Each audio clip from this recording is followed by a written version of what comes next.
नमस्कार, आप देख रहे हैं पद्मेश 24/7 कृष्णा संडे के साथ। चलिए सबसे पहले एक नजर डालते हैं आज की हेडलाइंस पर।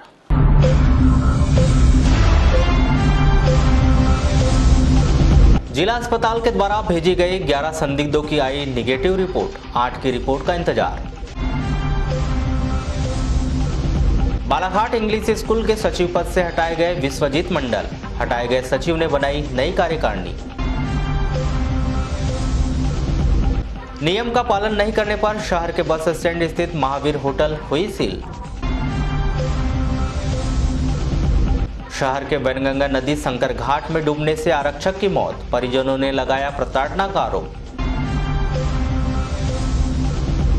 हैदराबाद तेलंगाना से वापस लौटे 269 मजदूर, लालबर्रा में हुई जांच, दिन भर बंद रहा मानपुर मोहगांव मार्ग। जिले भर में बौद्ध अनुयायियों ने मनाई बौद्ध जयंती, लॉकडाउन की वजह से रद्द किए गए सभी कार्यक्रम। अब बढ़ते हैं खबरों की ओर। शंकर घाट में नहाने गए आरक्षक शमीर शेख उम्र 28 वर्ष की नहाने के दौरान मौत हो गई। जानकारी के अनुसार आरक्षक शमीर एडिशनल एसपी के बंगले में पदस्थ था, जो पुलिस लाइन में रहता था और अपने 2 साथियों के साथ पुलिस लाइन निवासी 27 वर्षीय विंध्याचल इनवाती और 35 वर्षीय दिलीप भूरिया के साथ शंकर घाट में वे नहाने के लिए गया था। नहाने के दौरान विंध्याचल इनवाती और दिलीप भूरिया तैरते हुए बॉटनिकल गार्डन की साइड निकल गए, लेकिन समीर नहीं निकल पाया और पानी में डूबने से उसकी मौत हो गई।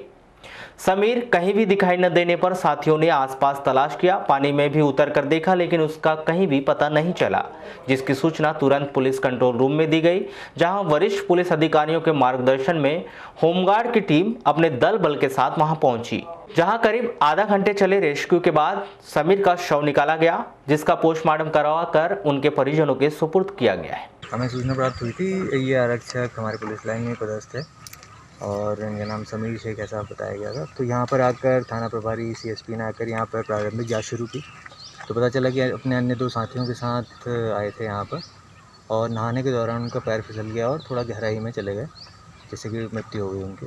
अभी होमगार्ड की मदद से, स्थानीय लोगों की मदद से भी उनका शव निकाला गया है, उनको PM के लिए भेजा गया है। आरक्षक की मौत के मामले में परिजनों ने आरोप लगाया है कि एडिशनल एसपी बंगले में वह तैनात था। बीते 2 महीने पहले पूर्व एडिशनल एसपी आकाश भूरिया का स्थानांतरण हो गया था। उसके बाद भी उनका भाई उस बंगले में रहता है और आरक्षक समीर शेख को बहुत अधिक परेशान करता था। इस मामले की परिजनों के द्वारा वरिष्ठ स्तरीय जाँच की मांग भी की गई। मामला ये है कि ये बोलना चाहिए बालाघाट बोलना चाहिए एडल साहब क्या बोलना चाहिए नौकरी में था, आरक्षक था, आरक्षक को ये साहब क्या बोलना चाहिए ड्यूटी कर रहा था और ये मुझे पता चला कि ये साहब के भाई जो दिलीप भूरिया है और एक उनके साथ आरक्षक के साथ बोलना चाहिए तीनों नहाने गए थे और यहाँ पे बोलना चाहिए जिस तरह बोलना चाहिए समझ में आ रहा है जो दिलीप भूरिया है वो बोलना चाहिए रोज़ वो उसको परेशान करता था मेरे भाई को, और इसके अलावा बोलना चाहिए वो हमेशा हमको बताता था कि बहुत फ्रस्ट्रेट करते हैं, जबकि आकाश भूरिया का साहब 2 महीने पहले ट्रांसफ़र हो चुका है उज्जैन, तो अभी तक बोलना चाहिए वो दिलीप भूरिया उनको घुमा रहा था, कभी उसको सब्जी लाने भेजना, कभी बोलना चाहिए कोई दूसरे भी काम, रोज़ उनके बंगले में एनी टाइम बोलना चाहिए पार्टियाँ चल रही थी, रात में दारू पीना ये बोलना चाहिए दिलीप भूरिया की आदत थी। इसके अलावा बोलना चाहिए उसके साथ एक इनवाती था, इन लोगों ने बोलना चाहिए अपनी जान बचा के निकल गए और ऐसा सुनने मिला मेरे को। और ये सब चीज़ें मैं चाहता हूँ कि कलेक्टर साहब और SP साहब से अनुरोध है कि इसकी निष्पक्ष जाँच की जाए, निष्पक्ष। आप क्या मानते हैं इस पूरी घटना का? ये तो सर सीधी सी बात है कि इसको बोलना चाहिए जो ये घटना जो देखी जा रही है, मैं अभी बोलना चाहिए मुझे तो ये पता चल रहा है कि पूरी साजिश रची गई है। सकते SP साहब के पास अभी 1 महीना पहले गए तो निवेदन करने, साहब मेरे को वहाँ से अलग कर दो, मैं बहुत परेशान हूँ, बल्कि उन्हें भी नहीं माने मेरी बात, मेरे बच्चे का बयान है सर। अरे पर रोज आके रोता है साहब, बच्चा रोता था और हम किसके पास जाएंगे? पुलिस मौका होता है, वो सब अपने हिसाब से सेट होता है सर। इस पूरे प्रकरण पर नगर पुलिस अधीक्षक सुमित क्रिकेटा ने बताया कि परिजनों के द्वारा लगाए गए आरोप की जांच करवाई जाएगी। जी अभी कुछ परिजनों के आरोप प्रकाश में आए हैं। ये जो उनके आरोप हैं इसको वरिष्ठ अधिकारियों तक अवगत कराया जाएगा और अभी प्रथम दृष्टया तो जो उम्र की कार्रवाई है अभी हम उसी पे ही फोकस करेंगे और जो भी परिजनों के आरोप हैं या जो भी उनका कहना है वो वरिष्ठ अधिकारियों तक पहुंचाने का जो हमारा काम है हम वो कर देंगे। सर आरक्षक कहाँ पदस्थ था? आरक्षक ट्रेड में था और ये अभी फ़िलहाल बंगला ड्यूटी में था। एडिशनल साहब जो पूर्व के एडिशनल साहब उनके यहाँ। आपको बता दें कि इस घटना के दौरान पूर्व एडिशनल एसपी आकाश भूरिया का भाई दिलीप भूरिया भी साथ में था। निश्चित ही इस घटना के बाद परिजनों के द्वारा लगाए गए आरोप कहीं न कहीं वरिष्ठ अधिकारियों की अनदेखी और निचले स्तर के कर्मचारियों की प्रताड़ना के मामले से जोड़कर देखा जा रहा है। ग्रामीण थाना के अंतर्गत घोड़ंग टोला विश्रामपुर निवासी एक युवक ने जहरीली वस्तु का सेवन कर लिया, जिसे उसके इलाज के दौरान जिला अस्पताल में मौत हो गई। परिजनों ने बताया कि मृतक कमलेश पिता सदन सिंह के उम्र 27 वर्ष घोड़ंग टोला विश्रामपुर निवासी ने 6 मई को जहरीली वस्तु का सेवन कर लिया, जिसे इलाज के लिए भर्ती कराया गया था। इस दौरान उसकी मौत हो गई। पता नहीं है, अचानक है। कब भर्ती करवाए थे? ये भर्ती तो 4 बजे करीब होगा कल। हाँ। क्या खा लिया था? कुछ पता ही नहीं अब क्या खाया क्या है। तो क्या करता था ये? काम कर। अज्ञात लग रहा है आपको मृत्यु का कारण? हाँ, थोड़ा या कुछ खाया था या मुंह से फेस कुछ निकल रहा या बड़ी भैया थे देखो। 7 मई को बौद्ध अनुयायियों के द्वारा भगवान गौतम बुद्ध के जन्म उत्सव को बुद्ध पूर्णिमा बुद्ध जयंती के रूप में मनाया गया। इस दौरान शहर के अंबेडकर चौक और त्रिरत्न बौद्ध विहार बुद्ध नगर कोशमी दोनों ही स्थानों पर बौद्ध धर्म के अनुयायियों ने लॉकडाउन और सोशल डिस्टेंसिंग का पालन करते हुए बुद्ध प्रतिमा पर माल्यार्पण किया। चूंकि लॉकडाउन है, शासन के आदेश है, एडीएम महोदय द्वारा हमें 5 लोगों के लिए यहाँ पे अनुमति दी गई थी।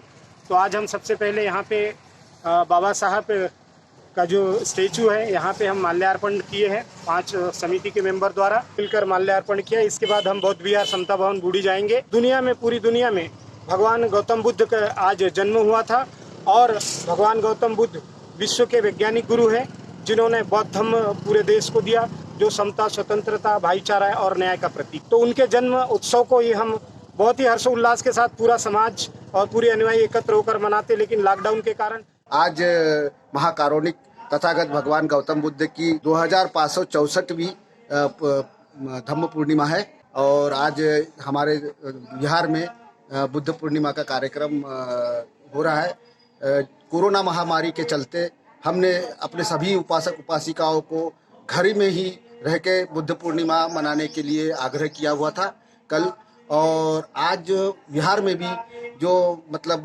डिस्टेंसर में लगभग 4 से 5 उपासक है और हमारे धम्म गुरु धम्म शिखर। कोरोना वायरस संक्रमण के लिए अब तक आयुर्वेदिक, होम्योपैथिक और एलोपैथिक में कोई भी दवा नहीं बनी। वैक्सीन भी अभी बाजार में उपलब्ध नहीं है। ऐसे में कोरोना के नाम से ऑनलाइन पर खूब दवा बिक रही है। मेडिकल एसोसिएशन की जनरल सेक्रेटरी मेडिकल स्टोर संचालक प्रियंक वर्मा बताते हैं कि जो ऑनलाइन दवा बिक रही है उससे केवल शरीर की रोग प्रतिरोधक क्षमता बढ़ती है। लोग कोरोना के नाम पर कंफ्यूज होकर दवाइयां खरीद रहे हैं। नहीं, इस प्रकार की कोई दवाई अभी तक आयुर्वेदिक में भी नहीं आई है, होम्योपैथी में भी नहीं आई है, ना एलोपैथिक में आई है। वैक्सीन का भी चल रहा है, अभी पूर्ण रूप से वैक्सीन भी नहीं आ पाया है इसका। ऑनलाइन में जो दवा के विज्ञापन आ रहे हैं वो सिर्फ बॉडी की इम्यूनिटी को बढ़ाने के लिए हैं। जिससे बॉडी की इम्यूनिटी बढ़ेगी तो आपको संक्रमण की कम संभावना रहेगी। वो दवाइयाँ मार्केट में आ रही हैं, उसके पीछे पब्लिक जो है भाग रही है। बाकी ऐसा किसी प्रकार की कोई दवाई नहीं आई है जिससे कोरोना से बचाव किया जा सके। 4 मई से शासन के द्वारा मजदूरों की घर वापसी की मंजूरी के बाद लगातार जिले के भीतर महानगरों से आने वाले मजदूरों की संख्या में वृद्धि होती जा रही है। प्रशासन के अनुसार अभी कुछ दिन तक मजदूरों की वापसी का क्रम जारी रहेगा, जो हजारों में जा सकता है। सभी मजदूरों को होम क्वारंटाइन रहने के सख्त निर्देश दिए जा रहे हैं। जैसे कि आपको देखने में आ रहा है, विभिन्न राज्यों से जो भी हमारे मजदूर साथी हैं बालाघाट जिले के निरंतर अलग अलग बॉर्डर के माध्यम से यहाँ तक पहुँच रहे हैं। और जो मजदूर नामता के होते हैं या बालाघाट तहसील के होते हैं और कुछ डायरेक्ट आ जाते हैं तो हम उनको यहाँ रुकवाने की व्यवस्था करते हैं बस स्टैंड में। और इनके खाने की व्यवस्था है, प्रॉपर पानी की व्यवस्था है, चाय की व्यवस्था भी की गई है। और इनको सभी को ये समझाई दी जा रही है कि आपको होम क्वारंटाइन में रहना है और होम क्वारंटाइन में रहने के दौरान आपको किसी अन्य से बात नहीं करनी है, मोहल्ले में घूमना नहीं है और जितने प्रकार की सावधानियां सफाई है वो आपको हमेशा ध्यान रखना है। 14 दिन तक अनिवार्यतः इसका पालन करना है। लालवारा मुख्यालय से लगभग 10 किलोमीटर दूर पर स्थित ग्राम पंचायत मुरझड़ के खेत में एक कुएं में लगी विद्युत मोटर का कनेक्शन चेक करने के दौरान 6 मई को दोपहर लगभग 3 बजे 29 वर्षीय कृषक राजेश मस्कोले की विद्युत करंट लगने से मौत हो गई। इस घटना की जानकारी समीप ही खेत में कार्य कर रहे कृषक को लगने पर उसके द्वारा परिजनों को सूचित किया गया, जिसके पश्चात पुलिस को सूचना दी गई। इसके बाद मौके पर पहुंची पुलिस के द्वारा पंचनामा कार्रवाई के पश्चात शव को सामुदायिक स्वास्थ्य केंद्र लालबर्रा पहुंचाया गया, जहां 7 मई को पोस्टमार्टम करने के पश्चात शव परिजनों को सौंप दिया गया। के खेती में और खुद की खेती की मोटर चालू करने गए थे। क्या है कि बिजली कम ज़्यादा होते रहती है, इस वजह से मोटर चेक करने गए थे और उसी बीच में ये घटना। तो कल कितने बजे घर से निकले थे? ये लगभग 3 बजे की बात। तो क्या वो जानकारी कैसे लगी इस चीज़ की? ये उस समय मैं भी अपने खेत में ही था और ये अपने खेत में था। यानी आप दूसरे खेत में थे? हाँ, मैं अपने खेत में, और जिसकी मृत्यु हुई राजेश की, वो अपने खेत में था। तो उस समय फिर जब उसी रास्ते से मैं गुजरा तो देखा कि उस समय बंदी के अंदर में पड़ा हुआ था। फिर आप गए चेक किए? हाँ, फिर उसके बाद में जिला प्रशासन के द्वारा शासन के निर्देशों के तहत विभिन्न राज्यों में फंसे हुए लोगों को वापस लाने के लिए व्यक्तिगत तौर पर ई-पास जारी किए जा रहे हैं, जिसमें स्पष्ट तौर पर अनुमति प्रदान की गई कि जिसमें ई-पास धारकों को उसे बाहर राज्य में जाने की अनुमति दी जाए। लेकिन ई-पास होने के बावजूद छत्तीसगढ़ बॉर्डर में ई-पास धारकों को प्रवेश नहीं दिया जा रहा है, जिसके कारण उन्हें काफ़ी दिक्कतों का सामना करना पड़ रहा है। इस संदर्भ में बालाघाट निवासी विकास साहू ने बताया कि वह 6 मई को भिलाई के लिए अपनी बहन को पहुंचाने के लिए निकले थे, लेकिन उन्हें बोर तालाब छत्तीसगढ़ के पास रोक दिया गया। वहीं इस संदर्भ में दूरभाष पर चर्चा के दौरान एसडीएम केसी बोपचे ने कहा कि शासन के निर्देशों का पालन करते हुए लोगों की सुविधाओं के लिए पास जारी किए गए हैं, लेकिन दूसरे राज्यों में प्रवेश दिया जाना या रोकना उस सरकार की गाइडलाइन हो सकती है। लांजी तहसील मुख्यालय के समीप ग्राम कालीमाटी में अवैध रूप से मुरुम का उत्खनन एवं परिवहन करते लांजी एसडीओ पी नितेश भार्गव ने कार्रवाई की। इस दौरान 2 डंपर, एक पोकलैंड मशीन जब्त की गई है। जानकारी के अनुसार यहां उत्खनन का कार्य लांजी रजेगांव मार्ग का काम कर रही कंस्ट्रक्शन कंपनी के द्वारा किया जा रहा था। 6 मई को जिला मुख्यालय से 18 किलोमीटर दूर टेकाड़ी गांव में शिवचरण बाहेश्वर की संदिग्ध परिस्थिति में मौत हो गई थी। 7 मई को जिला अस्पताल में चिकित्सकों ने शव पोस्टमार्टम कर परिजनों को सौंप दिया। उससे पहले शिवचरण की मौत को कोरोना से जोड़कर देखा जा रहा था, क्योंकि वह और उसका परिवार अप्रैल माह के अंतिम सप्ताह में हैदराबाद से लौटा था। कल जो शाम को ग्राम टिकाड़ी थाना भरवेली में जो एक मृत व्यक्ति जो शिवचरण बहीसर जो कल पीएम के लिए शासकीय अस्पताल बालाघाट लाया गया था, उसका आज पीएम हुआ है। डॉक्टर से इस संबंध में कुछ जानकारी ली गई, जो उन्होंने अज्ञात कारणों से मृत्यु होना बताया है और केमिकल एनालिसिस के लिए रिजर्व किया है, जो आगे एग्जामिनेशन के लिए भेजा जाएगा। सर, जैसे संदिग्ध बता रहे थे, कोरोना संदिग्ध है, उस संबंध में कुछ कहा गया? देखिए, क्योंकि वो हैदराबाद से आया था, उसका ट्रैवल हिस्ट्री थी और क्वारंटाइन सेंटर भी वो रहा है लगभग 10-12 दिन, 5 दिन घर में और 6-7 दिन वो शासकीय स्कूल क्वारंटाइन सेंटर में रहा था। इसलिए ऐसी अनुमानित अपन एक आशंका जता रहे थे, लेकिन डॉक्टरों द्वारा जो पहले से जो उसकी हिस्ट्री चेक करी जा रही थी, उसके आधार पर ये पाया गया कि इसका कोई मेडिकल हिस्ट्री नहीं है। पत्नी की हत्या करने की नीयत से उसके गले में ब्लेड मारकर फरार आरोपी शक्ति पिता प्रमोद कुमार समुद्रे 30 वर्ष भटेरा बालाघाट निवासी को कोतवाली पुलिस ने गिरफ्तार कर लिया है, जिसे न्यायिक रिमांड पर जिला जेल भिजवा दिया गया है। इस व्यक्ति ने शराब पीने के पैसे नहीं देने पर अपनी पत्नी की हत्या करने का प्रयास किया था। यह पूरा घटनाक्रम 4 मई की शाम 5 बजे का है, जब शक्ति की पत्नी प्रीति समुद्रे 28 वर्ष घर पर थी। जब शक्ति आया और अपनी पत्नी प्रीति से दारू पीने के लिए पैसे मांग रहा था, किंतु प्रीति ने पैसे नहीं होने की बात कही। इस दौरान दोनों के बीच विवाद हुआ और शक्ति ने अपनी पत्नी पर ब्लेड मार दिया। जिला प्रशासन के निर्देश के तहत नगर के बस स्टैंड स्थित महावीर होटल को सील कर दिया गया है। जानकारी के मुताबिक महावीर होटल के संचालक के द्वारा खाद्य सामग्री बेची जा रही थी, जिसकी जानकारी लगने पर तहसीलदार रामबापू देवांगन के द्वारा मौके पर पहुंचकर होटल को बंद करवाया गया। वहीं होटल के संचालक दीपक जैन का कहना है कि उन्होंने होटल के कर्मचारियों के लिए समोसा और अन्य चीजें बनवाई थी और उनके द्वारा इन सामग्रियों को बेचा नहीं जा रहा था। किराना दुकान भी साथ में है। किराना दुकान में जो काम करने वाले लड़के आते हैं, सुबह 9 बजे से आ जाते हैं, तो लगभग वो 4 साढ़े 4 बजे तक रहते हैं। तो दिन में 2 बार तो उनको नाश्ता या खाना कुछ भी चाहिए, तो वो उनके ऊपर स्वेच्छा से रहता है कि वो क्या खाने। वो अपने हिसाब से भाजी बड़े और समोसे बना लेते हैं और अपना खा लेते हैं। तो ऐसे ही वो 2 समोसे और 2 भाजी बड़े रखे हुए थे कि अभी ये शाम को खाएंगे। इतने में कोई आया होगा तो हमारे यहाँ भैया की मिसेज बैठी होगी, उससे 2 समोसे मंगा होगा तो उसने दे दी उसको, या 2 भाजी बड़े जो भी मंगा होगा। तो उसमें कि तुम दुकान क्यों चला रहे हो? अरे तो दुकान तो किराने की चल रही है। अगर हम होटल चलाते होते तो कम से कम 100-150 तो बनाते कि नहीं बनाते? समोसे भी बनाते, कचौड़ी भी बनाते, भाजी बड़े भी बनाते, पकोड़े भी बनाते, चना भी बनाते, दही भी बनाते, कढ़ी भी बनाते, सब बनाते, सब चीज़ें बनाते, मिठाई भी बनाते। हमारा मिठाई का फ्रीजर पूरा खाली है, नमकीन का पूरा। सभी जानते हैं कि जिला प्रशासन के निर्देशानुसार किसी प्रकार का रेस्टोरेंट होटल को खोलने पर प्रतिबंध लगाया गया है। कल भी मैं जब इस बस स्टैंड में आया था तो इनका जलपानगिरी खुला हुआ था और वहाँ से ये बनी बनाई चीज़ें बनाकर चीज़ें आलू बंडे, समोसे, भाजी बड़े और पोहा, इवन पोहा बनाकर ये आम जनता को बेच रहे थे। जब मेरे द्वारा समझाई दी गई थी तो उसको आज भी उसको उन्होंने दोहराया है और मैंने अपने कर्मचारी को भेजा था लेने के लिए। जब उसने उससे पूछा कि आलू बंडे या समोसे हैं तो बोले हाँ मिल जाएंगे। उसका मतलब ये है कि शासन के निर्देशों का पालन नहीं कर रहे थे, इसीलिए नगर पालिका प्रशासन के माध्यम से उनकी दुकान को सील करवाया गया है। और इस सीलिंग के माध्यम से हम सभी रेस्टोरेंट या इस तरह के काम करने वालों को सूचित करना चाहते हैं कि अगर लॉकडाउन की अवधि में और कोरोना संक्रमण चल रहा है, इसको देखते हुए अगर इस तरह के कार्य कोई भी करेगा तो उसकी दुकान को सील कर देंगे। शहर के वार्ड नंबर 27 निवासी रवि चावड़ा ने 7 मई को अपने घर में फांसी का फंदा लगाकर आत्महत्या कर ली। परिजनों और मित्रों से मिल रही जानकारी के अनुसार रवि बीते कुछ दिनों से पारिवारिक विवाद की वजह से मानसिक तनाव में था और शायद मौत की वजह उसी से जुड़कर देखी जा रही है।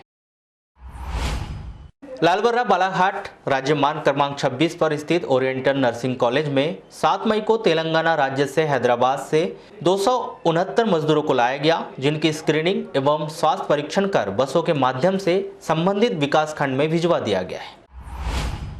मजदूरों में कोरोना वायरस संक्रमण संबंधी संदिग्ध स्थिति को देखते हुए जिला प्रशासन के द्वारा 7 मई को सुबह से ही ओरिएंटल नर्सिंग कॉलेज में पाल पंडाल लगाकर विकास खंडवार काउंटर बनवाए गए। साथ ही मेडिकल टीम के लिए विशेष व्यवस्था करवाई गई। इसके अलावा एहतियातन मानपुर मोहगांव पहुंच मार्गों को सील कर दिया गया, जिसमें मुख्य रूप से बेलगांव, खारी व खिर्री ग्राम की सीमाओं को कांटे व बांस अड़ाकर सील किया गया है।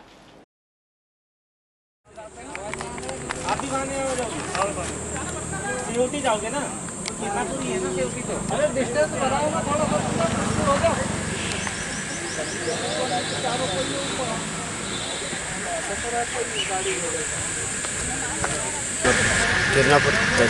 अभी कहाँ से आ रहे हो? हैदराबाद। क्या करने गए थे हैदराबाद? काम करने गए। क्या काम करते थे वहाँ पे?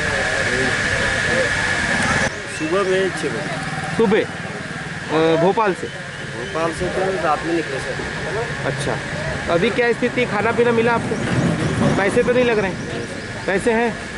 तबीयत 10 बसें थी, 11 बस में से एक को वहाँ कैंसिल करके सवारी नहीं थी, तो 10 बसों को भर के रवाना कर दी। वहाँ से 9 बजे करीब बाहर निकले हम लोग। आगे फिर डीजल डलाया गाड़ी में इन्होंने मंडीदीप में, और वहाँ से फिर हम लोग 10 बसें पूरी बालाघाट जिले की? 11 थी। 11 नहीं, मतलब और अन्य जिलों के भी पहुँचे होंगे? हाँ, अन्य जिलों की बहुत सी बसें थी, लेकिन अपने यहाँ से 11 बसें गई थी। 11 की? हाँ, यहाँ से। शासन के द्वारा राज्य के बाहर से आने वाले श्रमिकों के लिए व्यवस्था की गई थी। इसके लिए ट्रेन के माध्यम से मजदूर भोपाल पहुँचे और रात्रि में फिर उनके लिए 11 बसें गई थी। 11 बसों से वे आज दिन में आगे पीछे 11 बजे से लेके करीब 3 बजे तक यही प्रक्रम चलता रहा और उन्हें यहाँ लालबर्रा में नर्सिंग कॉलेज में उनको फ्रेश होने के बाद में स्क्रीनिंग टेस्ट कराए गए और टेस्ट कराने के बाद में उनको चाय नाश्ता कराने के बाद जिस तहसील के जो थे उनको पृथक व्यवस्था करके बस के माध्यम से उनकी तहसील। अभी हम लालबर्रा मुख्यालय में स्थित ओरिएंटल नर्सिंग कॉलेज में खड़े हुए, जहां पर आज प्रातः 10 बजे से भोपाल से बसों का आने का दौर चलता रहा। अब तक 10 बसें आई हैं, जिसमें 265 मजदूर हैदराबाद और तेलंगाना से वापस आए हैं। इन्हें ट्रेनों के माध्यम से भोपाल तक लाया गया और भोपाल से इन्हें बसों के माध्यम से इनके घर तक पहुंचाने के लिए लालबरा में लाया गया, जहां पर इनकी स्क्रीनिंग की गई। स्क्रीनिंग के दौरान किसी भी प्रकार की बीमारी से ग्रसित कोई भी मजदूर नहीं पाया गया। यहाँ उनका नाश्ता करवाया गया और उसके बाद विकासखंड वार बसों को बनाकर उनके गांव तक पहुंचाया जा रहा है, जहां पर 14 दिन तक सभी मजदूर अपने अपने घरों में होम क्वारंटाइन में रहेंगे। कैमरामैन सुशांत मसीदकर के साथ मोहसिन खान, पद्मेश न्यूज़, लालबरा। शहर के ख्याति प्राप्त और सबसे पुराने अंग्रेजी माध्यम के English school Balaghat English school की कार्यकारिणी में चल रहा विवाद दिन प्रतिदिन नया रूप लेते जा रहा है। 7 मई को इंग्लिश स्कूल के फाउंडर, मेंबर और अन्य कार्यकारिणी सदस्यों ने मिलकर वर्तमान सचिव विश्वजीत मंडल को पद से हटाकर विजय तिवारी को नया सचिव बना दिया गया। इंग्लिश स्कूल समिति के अध्यक्ष बलदेव गुप्ता ने बताया कि बीते लंबे समय से चल रहे विवाद की वजह से लगातार शहर में 43 वर्षों से संचालित इंग्लिश स्कूल की छवि खराब हो रही थी, जिसे देखते हुए फाउंडर, मेंबरों की उपस्थिति में सर्वसम्मति से सचिव विश्वजीत मंडल को हटाने का निर्णय लिया गया। इसके पीछे बीते महीनों से चल रहे विवाद को बड़ी वजह बताई जा रही है। आज बालाघाट एजुकेशन सोसाइटी की अति आवश्यक बैठक स्कूल के प्रांगण हाल में की गई है। इसमें एजेंडा में हम लोगों ने निर्णय लिया, 3-4 हमारे एजेंडा हैं। एक तो संस्था में जो पिछले कई दिनों से विवाद चल रहा था, उस विवाद को ख़त्म करने के लिए, चूँकि शहर की संस्था और विवाद इसमें अच्छा मैसेज नहीं जा रहा था, इसलिए हमारा प्रयास ये था कि इसका विवाद किसी तरह से ख़त्म किया जाए। तो हम ही सभी लोगों ने, शहर के जो हमारे मेंबर, फाउंडर मेंबर्स वगैरह ने उन्होंने हमको आदेशित किया कि ये संस्था जो शहर की जो 43 साल पहले बनी हुई है, इसमें जो फाउंडर मेंबर उनकी तरफ से आया कि सब संस्था का जो विवाद चला उसको ख़त्म करो किसी कीमत पे। तो हमने उनकी बात को मान करके आज संस्था के सारे हमारे विवाद हमने ख़त्म किए और एक जो 2 कमेटी थी वो भी कमेटी हमारी एक हो गई। रजिस्ट्रार के जो जांच प्रतिवेदन आया था उसमें भी हमको 2 कमेटी उन्होंने बताया था, तो हमने उसको भी रजिस्ट्रार के आदेश को मानते हुए जो हमारी 2 कमेटी थी अब हमारी एक कमेटी कार्य कर रही है। तो उस बहुमत के आधार पर श्री विश्वजीत मंडल को भी हमने मौका दिया था कि आप आओ अपना पक्ष रखो करके। बहुत से लेटर उनके संबंध भी थे, वो नहीं आ पाए, तो कमेटी ने निर्णय लिया संस्था के हित में कि उनको निष्कासित किया गया करके, सचिव पद से निष्कासित करके उनके जगह पे हमारे सीनियर श्री विजय तिवारी जी को सचिव नियुक्त किया गया है सर्वसम्मति से। वहीं दूसरी ओर इंग्लिश स्कूल के सचिव के पद से हटाए गए विश्वजीत मंडल ने पद्मेश न्यूज से चर्चा के दौरान बताया कि उनके द्वारा 6 मई को ही बैठक आयोजित की गई। इस दौरान इंग्लिश स्कूल के लिए नई कार्यकारिणी घोषित की गई है, जिसमें अजय मिश्रा को अध्यक्ष, मोहम्मद वहीद मियां को उपाध्यक्ष और विश्वजीत मंडल को सचिव बनाया गया है। सबसे पहले तो अध्यक्ष महोदय को मीटिंग बुलाने का अधिकार ही नहीं, बायलास के नियमानुसार, है ना। और सचिव का निष्कासन जो है उनको एजेंडा में लेना था और इसकी सूचना मुझे नहीं दी गई। और वर्तमान में तो बलदेव गुप्ता जी अध्यक्ष है ही नहीं, उनका निष्कासन कल किया जा चुका है इस कमेटी के द्वारा। और उनने आज जो मीटिंग बुलाई है उसमें एक भी सदस्य नहीं थे, सब निष्कासित सदस्य थे, उन्हीं के द्वारा किए गए निष्कासित थे, उन्हीं के कार्यकाल में एवं उन्हीं के द्वारा पूरे सदस्यों को उनने निष्कासित किया था। जिन सदस्यों को निष्कासित किया उनने उन्हीं निष्कासित सदस्यों को उनने वापस बुलाया। नियम है ना, न्यायालय में चलेगा प्रकरण। हमने तो उनको कल ही निष्कासित कर लिए, कल की हमारी बैठक में वो निष्कासित किए जा चुके हैं। उसके बाद उनने ये मीटिंग बुलाई निष्कासित सदस्यों को लेके। हमारी कमेटी ने श्री अजय मिश्रा को अध्यक्ष मनोनीत किया, श्री वहीद भाई को वरिष्ठ उपाध्यक्ष पद पर नियुक्त किया। निश्चित ही इस घटनाक्रम के बाद बालाघाट इंग्लिश स्कूल का विवाद अपने नए मोड़ की ओर जाता दिखाई दे रहा है, जिसमें सोचने वाली बात यह है कि बालाघाट इंग्लिश स्कूल के फाउंडर, मेंबर के साथ अध्यक्ष बलदेव गुप्ता के द्वारा स्कूल में बैठक ली गई। वहीं दूसरी ओर इंग्लिश स्कूल समिति के सचिव के पद से हटाए गए विश्वजीत मंडल ने जानकारी दी कि उनके द्वारा यहां बैठक 6 मई को उनके निजी कार्यालय में आयोजित की गई थी। वाराणसी में लॉकडाउन में रियायत मिलने के बाद नगर में ज्यादातर दुकानें प्रारंभ हो गई है, मगर ट्रांसपोर्टेशन के अभाव में महंगाई का दंश छोटे व्यापारी और उपभोक्ताओं को भोगना पड़ रहा है। आपको बताएं कि 43 दिन के लॉकडाउन में रियायत मिलने के बाद नगर में ज्यादातर दुकानें प्रारंभ हो गई है, मगर ट्रांसपोर्टेशन के अभाव में महंगाई का दंश छोटे व्यापारी और उपभोक्ताओं को भोगना पड़ रहा है। इस विषय पर शहर के व्यापारियों ने अपने व्यथा कुछ इस प्रकार से हमें बताई। बिजनेस चालू है, भीड़ मार्केट में ज़्यादा है, तो प्रॉब्लम नहीं कि माल जो व्यापारी से आता है ट्रांसपोर्ट को माल अच्छा, बाहर से ट्रांसपोर्टेशन बाहर जो मोबाइल हमारे पास जो आते हैं वो है नहीं, बड़े मॉडल जो आते हैं MI Vivo तो ये नहीं मिल पाए। एसेसरीज भी नहीं आ रही है कोई वो रह गया है जो पहले का वही बेच रहा है, नया तो कुछ नहीं आ रहा है। अच्छा, ये भी सुना जा रहा था कि कुछ ब्लैक मार्केटिंग भी हो रही है ही नहीं, तो होगी अच्छा, हो ही नहीं मैं जो छोटे तो व्यापारी का माल है वो कुछ ऊंचे रेट में बिक रहा है, तो इससे उपभोक्ताओं का भी शोषण है और आप लोगों का भी शोषण है। सर मुझे किराना दुकान चालू करना है और परमिशन की थी।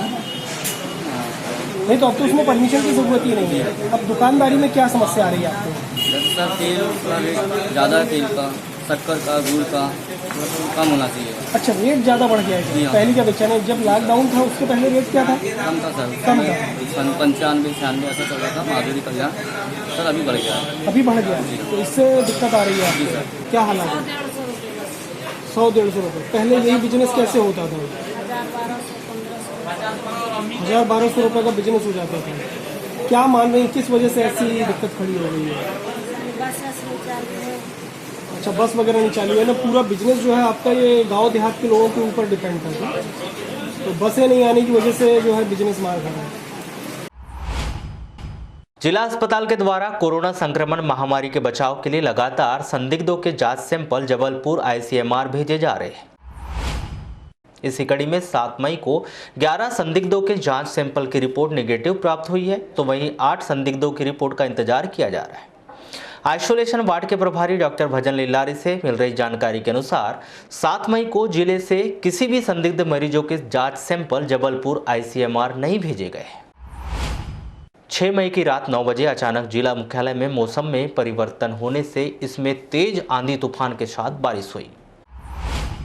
इस दौरान शहर के वार्ड नंबर 3 गड्ढा मोहल्ला स्थित वर्षों पुरानी दीवार गिर जाने से दीवार किनारे खड़ी आधा दर्जन से अधिक गाड़ियां क्षतिग्रस्त हो गई।